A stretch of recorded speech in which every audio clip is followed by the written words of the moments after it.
msaada wa dharura.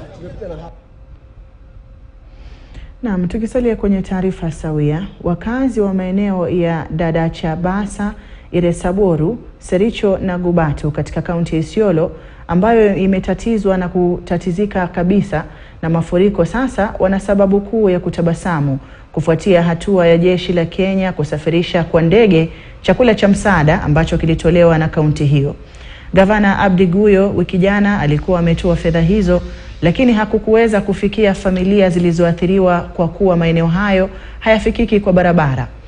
Kulingana na afisa mkuu wa kaunti hiyo anayesimamia mipango maalum Hassan Abdullahi, wakazi wa eneo la Dadachabasa ambalo ndilo limeathirika zaidi watapewa kipaumbele katika zoezi la kusafirisha chakula cha msaada kwa ndege ambalo litafanyika kwa muda wa siku 2. We are lifting food for households which is for the Dadachabasa. We are lifting for 626 households. For Iresaboru, we are lifting for 500 households. That is food. And for Alango, we are lifting 175. Today here, we are not just doing transportation of the food. We also have non-food items such as blankets, nets, jerrycans, sleeping mats, soaps, and even dignity kits.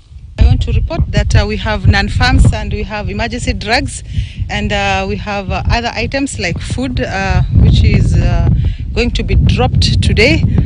The situation is very dire in Dadachabasa, and we want to thank them so much, and we want to say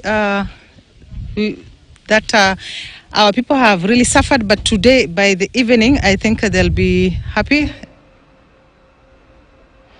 Waziri wa